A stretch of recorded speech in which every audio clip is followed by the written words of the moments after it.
તો કોંગ્રેસ મહિલા મોરચાના પ્રમુખ રાજેશ્રી દેસાઈએ પણ આ હરીફાઈમાં કાર્યકર્તાઓ તેમની તરફેણમાં હોવાનો દાવો કરે છે।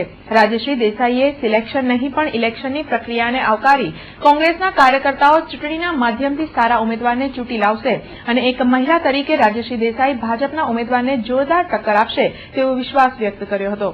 લિસ્ટમાં 600 થી 650 સમથિંગ વોટર્સ છે। આની અંદર જે કાર્યકરો છે અને નેતા છે તે લોકો આની અંદર વોટિંગ કરશે અને ઉમેદવાર નક્કી કરશે।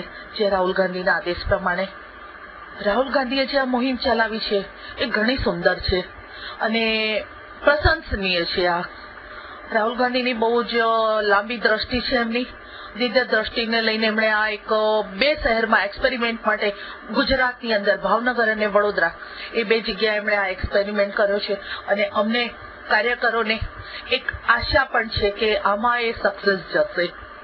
પાર્ટીમાં આને ફાયદો એટલો થશે કે પહેલા એક લીટીનો જે ઠરાવ આવતો હતો તેની અંદર કોઈ એક જ નેતા યા તો કોઈ અમીર વ્યક્તિ એવી વ્યક્તિને જે નામ આવી જતું હતું એવી વ્યક્તિ જે આવી જતી હતી તેના બદલે આની અંદર એવું થયું છે કે કાર્યકરોને એ લોકોને એક ચાન્સ મળ્યો છે કે તમે તમારા નેતાને સિલેક્ટ કરો, તમારા નેતાને તમે ચૂંટીને લાવો અને એને પછી રાહુલ ગાંધી ઉપરથી ટિકિટ લોકસભાને માન્ય રાખશે। એમ છેલ્લા 17 વર્ષથી અને પાછલા 3 વર્ષ મીન્સ કે 20 વર્ષથી પહેલાના 3 વર્ષ હું વોર્ડમાં કામ કરતી હતી। 17 વર્ષથી હું વડોદરા શહેરની અંદર સતત આંદોલનો કરતી આવી છું, પ્રોગ્રામ્સ હું આપતી આવી છું। છેલ્લા 1 વર્ષથી મને મહિલા પ્રમુખ મૂકી છે તો મહિલા પ્રમુખ તરીકે હું પ્રોગ્રામ્સ આપું છું। તે પહેલા પણ હું પ્રદેશમાં મારી બોડીમાં પ્રાદેશિક બોડીમાં મારો હોદ્દો હતો, તે છતાં પણ હું વડોદરા શહેરની અંદર સતત કાર્યશીલ રહી છું।